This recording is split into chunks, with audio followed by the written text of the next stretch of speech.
Welcome to your module on HTML forms, and I'm your instructor Salman Malik. Let's begin. इस module के अंदर हम लोग ये पढ़ेंगे कि HTML के फॉर्म्स कैसे बनते हैं, HTML के अंदर फॉर्म होता क्या है। उसके बाद जैसे हम लोगों ने टैग के HTML के टैग के बारे में पढ़ा था, तो इसी तरह फॉर्म भी एक HTML का टैग है, एक स्पेशल काइंड ऑफ टैग है जिसके अंदर कुछ एट्रीब्यूट्स हैं, ठीक है, प्रॉपर्टी एंड वैल्यू के फॉर्म में। और इसी तरह इसके अंदर कुछ एलिमेंट्स हैं HTML के एलिमेंट्स। फॉर एग्जांपल हम लोग देखते हैं जैसे हमारे पास चेक बॉक्सेस हैं, हमारे पास रेडियो बटन्स हैं, इनपुट हैं, हमारे पास डिफरेंट बटन्स हैं। These are the styles elements on the form. Input types के बारे में पढ़ेंगे कि इनपुट का एक बेसिक टैग होता है, उसके अंदर एक एट्रीब्यूट होता है टाइप का। उस टाइप को वेरी करते जाएं तो इनपुट की डिफरेंट टाइप्स हमारे पास बनती जाती हैं। ठीक है, इसी तरह इनपुट के एट्रीब्यूट्स के बारे में हम लोग पढ़ेंगे। Let's begin. ओके, HTML के फॉर्म को देखने के लिए एक तो सिंपल इज दैट के let's have a look into our code environment, go back to our VS Code.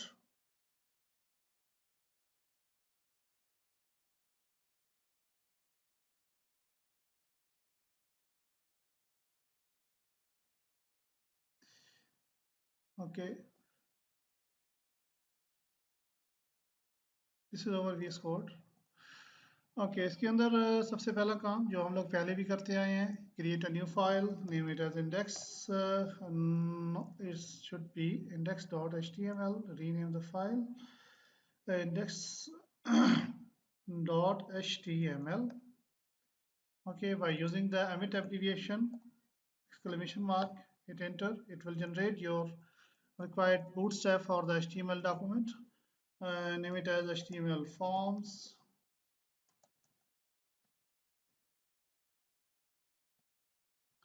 attributes.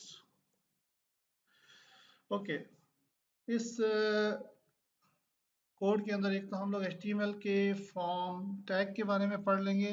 Second हम लोग ये पढ़ लेंगे कि HTML फॉर्म टैग के अंदर एट्रीब्यूट्स कौन कौन से होते हैं। Okay, let's begin first with the HTML form. HTML form बनाने के लिए हम लोग एक काम करते हैं, सबसे पहले हम लोग यहाँ पे एक स्टाइल लिखते हैं। स्टाइल कहते हैं जी फॉन्ट फैमिली।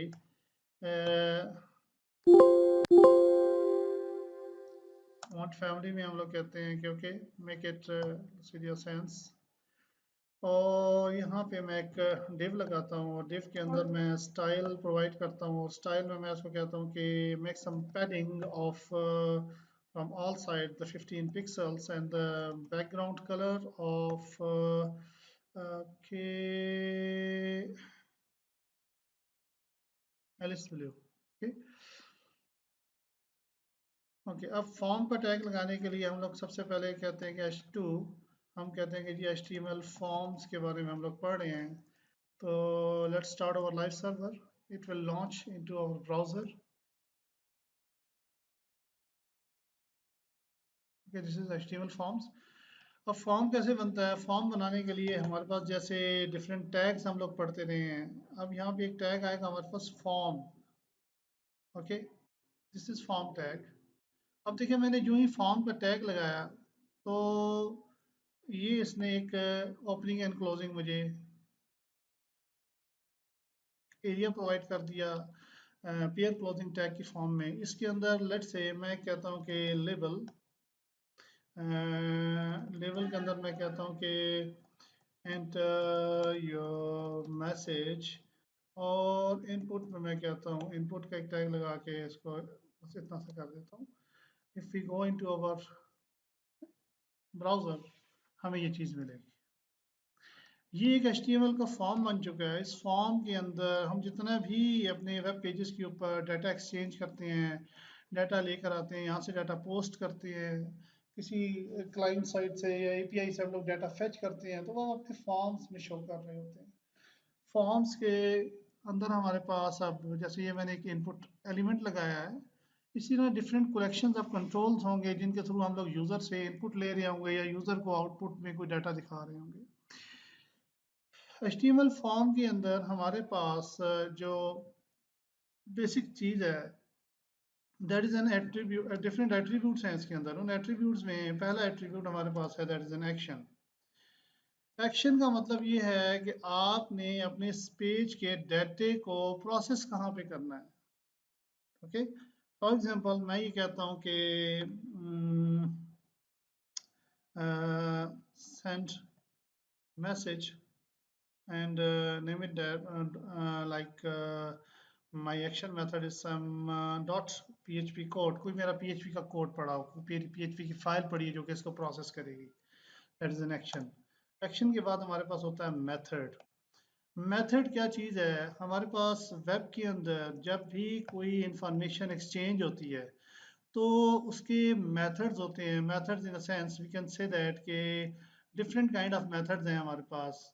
जैसे कि मैं ये कह दूं कि एक यूएल बना लेते हैं यहाँ पे, और मैं कहता हूँ कि h4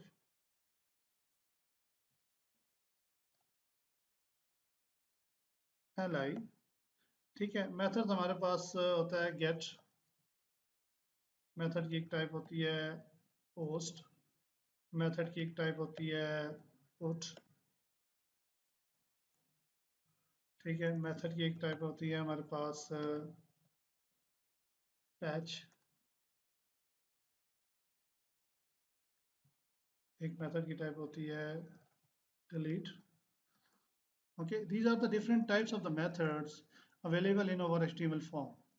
अब हम लोग इसको एक एक करके देखते हैं कि what does all they mean to us। देखिए, जिस वक्त हम लोग ये कहते हैं कि एग्जाम्पल के तौर पे मैं अपने पास अ, किसी एक लिंक को क्लिक करता हूँ, for example if I would search for the artificial intelligence on the Google, ठीक हो गया। ये मेरे पास एक पेज डिलीवर होता है। इस पेज के ऊपर जब मैं यहाँ पे ये लिंक है ना, इस लिंक को जब मैं क्लिक करूंगा तो मैं क्या कहूँगा, मैं अपने सर्वर को कहूँगा कि भाई मुझे ये पेज सर्व करो। जब मैं अपने सर्वर को कहूँगा मुझे ये पेज सर्व करो तो ये जो पेज मेरे पास आएगा इस रिक्वेस्ट को हम कहेंगे गेट रिक्वेस्ट। लेकिन अगेन एक और चीज़ है, देखिए ये भी एज अ रिक्वेस्ट जाएगी। अब गेट रिक्वेस्ट के अंदर इंपॉर्टेंट चीज़ क्या है नोट करने की, कि गेट रिक्वेस्ट के अंदर आपका जितना भी डाटा है वो यूआरएल में जाता है। ये आपका यूआरएल है जो मैंने हाईलाइट किया हुआ है।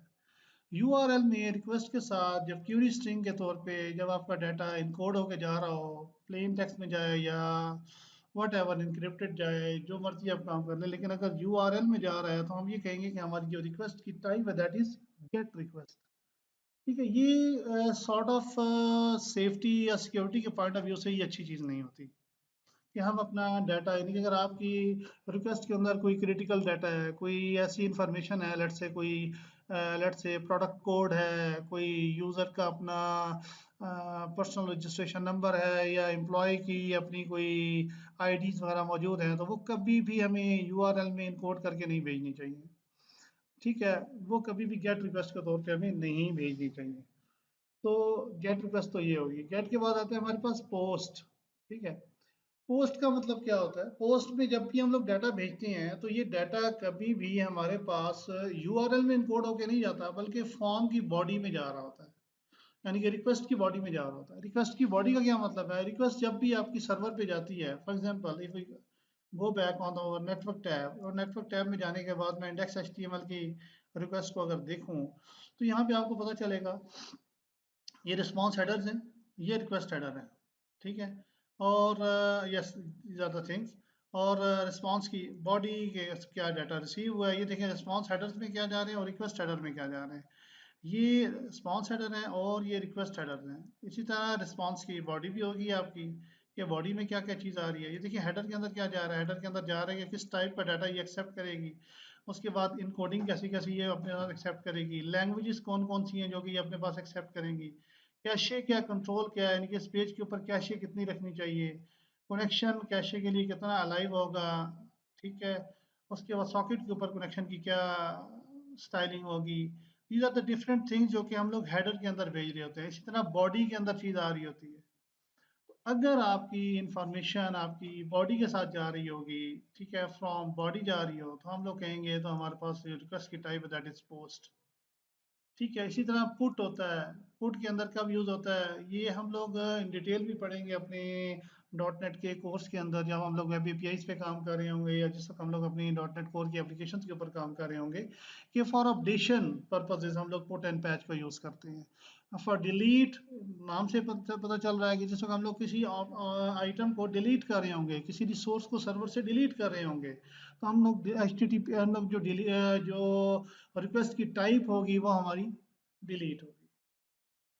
ठीक है, ओके, नेक्स्ट अब हमारे पास है चीज़ जनाब के that is an auto complete. Auto complete का क्या मतलब हुआ, एग्जांपल के तौर पे यहाँ पे मैं कहता हूँ कि ऑटो कंप्लीट, मैं कहता हूँ ऑफ। ऑफ का मतलब ये है कि इस फॉर्म के ऊपर जितने भी एलिमेंट्स हैं, अगर उनके ऊपर कोई भी ऐसा डाटा है, फॉर एग्जांपल जैसे हम कहते हैं कि मोबाइल है, इसका फ़ोन नंबर है, उसका ईमेल है, कुछ ऐसी इंफॉर्मेशन है जो कि ब्राउज़र के पास ऑलरेडी सेव पड़ी होती है आपकी ना, कुकीज़ में, आपकी ब्राउज़र की स्टोरेज में, वेब स्टोरेज में पड़ी होती है, तो वो यहाँ से फेच करके लाना शुरू कर देता है। एग्जांपल के तौर पे if I could get back and मैं यहाँ पे ही कह दूँ कि इसको टाइप ईमेल, ओके, तो मैं अपने पेज को जब रिफ्रेश करूँगा तो मैंने खैर ऑटो कंप्लीट ऑफ किया हुआ है। मैं अगर ऑटो कंप्लीट को ऑन कर दूँ,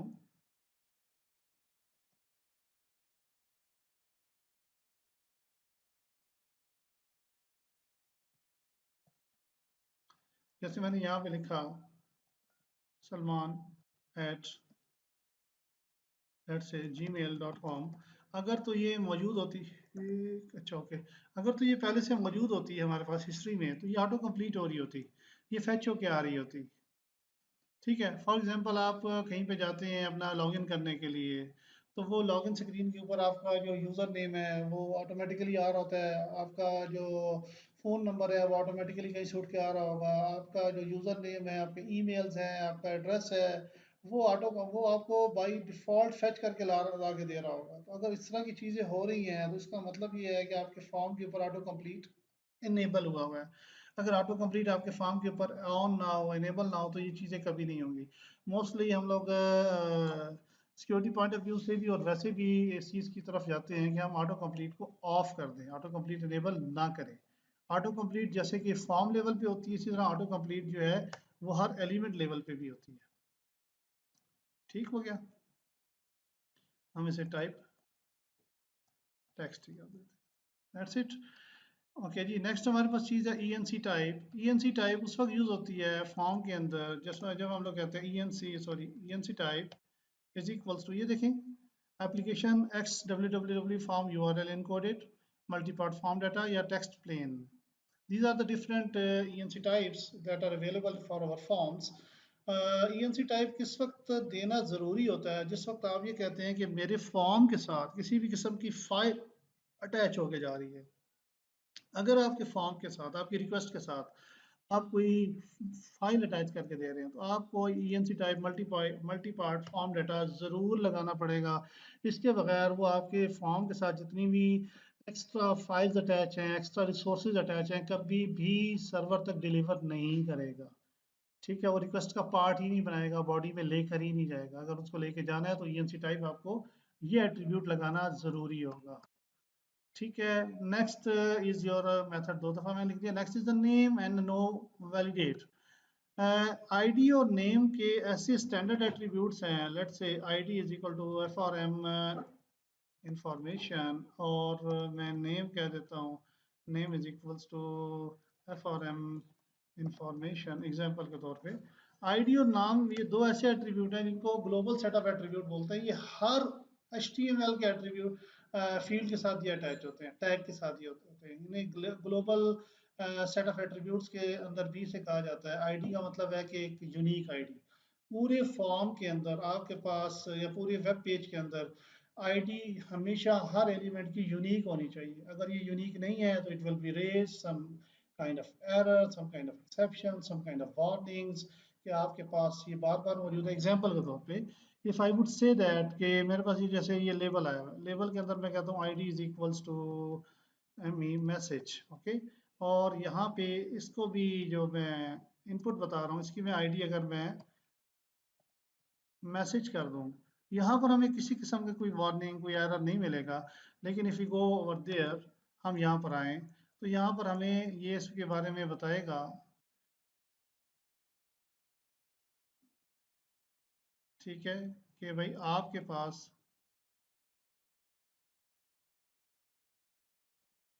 अभी ये मेरे पास वार्निंग्स नहीं शो कर रहा, वरना ये वार्निंग्स शो करेगा कि आपके पास आईडी यूनिक नहीं है।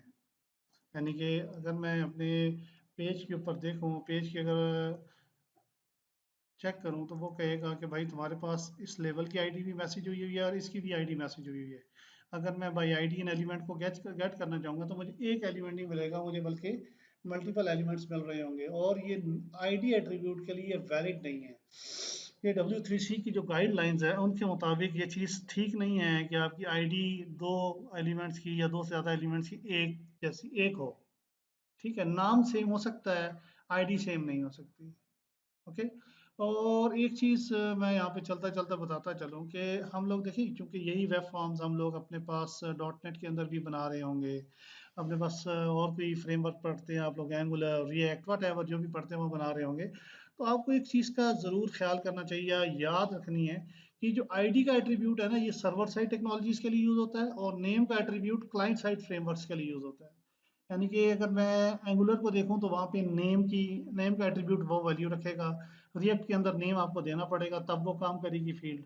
इसी तरह अगर इस फील्ड को मैं सर्वर साइड के साथ बाइंड करना चाहूँ, जैसे डॉट नेट कोर के अंदर हम लोग देखेंगे इसकी बाइंडिंग और मैपिंग देखेंगे, तो वहाँ पे हमारे पास आईडी का एट्रीब्यूट बहुत वैल्यू रखेगा। ठीक है, तो ये चीज़ अपने जहन में ज़रूर रखिएगा। ये दो डिफरेंसेस हैं। उसके बाद हमारे पास है नो वैलिडेट। नो वैलिडेट का मतलब ये होता है कि मैं ये कहता हूँ कि let's say, if I would say that के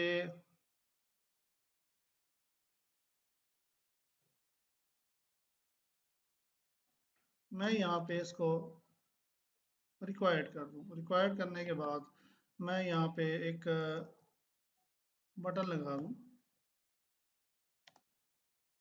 type is equals to submit save. ठीक है, अब मैं अगर इसे क्लिक करूँगा तो ये देखिए please fill in the fields, क्योंकि मैंने अपनी इस फील्ड को रिक्वायर्ड कह दिया है। ठीक है, एक रिक्वायर्ड का एट्रीब्यूट लगा दिया। लेकिन अगर मैं अपनी ये चाहता हूँ कि नहीं भाई, ये एक वैलिडेशन कभी भी ना चले, ठीक है, क्लिक करें तो ये फॉर्म पोस्ट हो गया, फॉर्म सर्वर पे चला गया। एरर क्यों आया? वो इस वजह से आया क्योंकि हमारे पास ये फाइल एग्जिस्ट नहीं करती, send message dot php। okay, if I would leave it as empty, save, ये इसी पेज को दोबारा हिट करेगा। ठीक है, क्योंकि एक्शन में वही पेज आ जाएगा। तो मेरे कहने का मतलब है कि अगर मैं यहाँ पे एक्शन को करूँ, एक्शन में कर दूँ पोस्ट, मेथड को क्या दूँ पोस्ट, ओके, एंड मैं यहाँ पे एक्शन को कह देता हूँ कि कुछ भी होगा, लेट्स से माय प्रोसेसिंग, या let's say send message dot P H P, okay, and auto complete of. Auto complete of का मतलब है कि मैं ऑटो कंप्लीशन नहीं चाहता। आईडी और नेम आपको पता चल गया। नो वैलिडेट का मतलब है कि इसकी वैलिडेशन को, इसकी जितना भी वैलिडेशन का मैंने चेक लगाया है, जैसे ये रिक्वायर्ड, इसको मैं कह रहा हूँ कि नहीं चेक करना। लेकिन अगर मैं इसको हटा दूंगा तो ये वैलिडेशन जब तक पास नहीं होगी उस वक्त तक ये फॉर्म आगे सर्वर पे पोस्ट नहीं होगा। लेकिन एक चीज़ का ख्याल कीजिएगा, ये जो वैलिडेशन अभी हम लोग लगा रहे हैं ये क्लाइंट साइड की वैलिडेशन है। क्लाइंट साइड की वैलिडेशन को बड़े आराम से ओवरराइड किया जा सकता है, बड़े आराम से इसको पास थ्रू किया जा सकता है, क्योंकि ये सारी किस चीज़ की डिपेंडेंसी है? ये सारी इस क्लाइंट की डिपेंडेंसी है जो कि हमारा ब्राउज़र है। अगर मैं इसकी डिपेंडेंसी को ख़त्म कर दूं, क्या मतलब, यानी कि अपने पास से जावास्क्रिप्ट को डिसेबल कर दूं अपने ब्राउज़र के अंदर कि जावास्क्रिप्ट ना चले, तो फिर ये जो क्लाइंट साइड की जितनी भी मेरे पास वैलिडेशन है, कोड लिखा हुआ है, ये इनइफेक्टिव हो जाएगा, वो डाटा सर्वर पे पोस्ट हो जाएगा। इस चीज़ का आप लोगों ने ख्याल करना है। इसीलिए हम लोग कहते हैं कि आगे चल के हम देखेंगे कि वैलिडेशन जब भी पढ़ेंगे पढ़ेंगे तो हम लोग कहेंगे कि वैलिडेशन दोनों तरफ अलग अलग लगे, क्लाइंट साइड की अपनी लगे, सर्वर साइड की अपनी लगे। Okay, next. अब हमारे पास टारगेट है। टारगेट का मतलब बिल्कुल वही है जैसे हमारे पास लिंक अटैक के अंदर था। ठीक है, मैं कहता हूँ कि टारगेट, टारगेट का मतलब क्या है? ब्लैंक। ठीक है, ब्लैंक का मतलब है कि ये एक नेक्स्ट एम्प्टी पेज के अंदर लोड होगा। ठीक है, उसके बाद पेरेंट का मतलब है कि पेरेंट में लोड होगा। पेरेंट का मतलब है कि पेरेंट फ्रेम में लोड होगा। सेल्फ का मतलब है करंट पेज में लोड होगा। टॉप का मतलब है कि इंडिपेंडेंट तौर पे पेज से बाहर निकल के लोड हो जाएगा। ठीक हो गया, तो मैं ब्लैंक रख दूंगा। अच्छा ये याद रखिए, ये नो वैलिडेट का एट्रीब्यूट हमने लगाया है। This is a sort of Boolean attribute. Boolean attribute वो होते हैं जिनके होने से ही उनकी इम्प्लीमेंटेशन हो जाएगी, यानी कि इसकी वैल्यू देने की जरूरत नहीं पड़ती हमें। हमें ये नहीं जरूरत पड़ती कि no validate is equal to क्या है। ठीक है, नो, मुझे no validate is equal to देने की कोई जरूरत नहीं पड़ेगी। ठीक है, नो वैलिडेट का होना ही वहां पे बहुत होता है। ठीक हो गया ना, यानी कि अगर मैं सिंपल नो वैलिडेट लिख दूं तो it's fair enough to get the main purpose from this attribute. Okay, तो मैं एक दफ़ा दोबारा रिपीट कर देता हूँ। ठीक है, कि ये मेथड मैंने दोबारा लिख दिया, इसको दोबारा मैं रिपीट ऐसे कर देता हूँ कि हम लोग ये पढ़ लेते हैं कि ओके भाई, हमारे पास एक्शन का क्या मतलब है। एक्शन का मतलब है, एक्शंस मीन्स कि हमारे पास हमारी जो सर्वर साइड के ऊपर कौन सा मेथड है।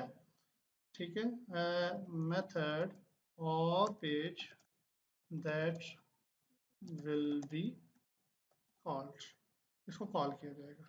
मेथड से मुराद क्या है? मेथड से मुराद है H T T P verb. H T T P verb से मुराद वही जो मैंने आपको बताया था क्या है। क्या ये गेट है? ठीक है, पोस्ट है? क्या ये पुट है? ठीक है, क्या ये डिलीट है? Etcetera. These are the different options. Okay, again auto complete क्या है कि आपकी अगर इस फॉर्म के अंदर ये जो फील्ड है, ईमेल है, यूजर नेम है, इवन आपकी कोई डेट ऑफ बर्थ है, ऐसी कोई चीज़ है, अगर वो फिल हुई हुई है तो ये उठा के लाए कि ना लाए। ये इसी टाइप कि अगर आपने इसके साथ कोई और चीज़ अटैच करनी है, लेट्स से फाइल्स अटैच करनी है, कोई और रिसोर्सेज अटैच करनी है, फॉर्म का अपना नेम होगा जैसे आईडी और नेम होते हैं। नो वैलिडेट का मतलब है कि वैलिडेशन ओवरराइड कर जाए। टारगेट का मतलब ये है कि इस फॉर्म का रिस्पॉन्स कहाँ पे लोड किया जाए। ओके, होपफुली आप लोगों को इस चीज़ के बारे में एक ओवरव्यू मिल गया होगा। फॉर्म्स को हम लोग इन डिटेल इम्प्लीमेंट करेंगे जिस वक्त हम लोग अपनी वेब एप्लीकेशंस की तरफ जाएंगे। Okay, thank you.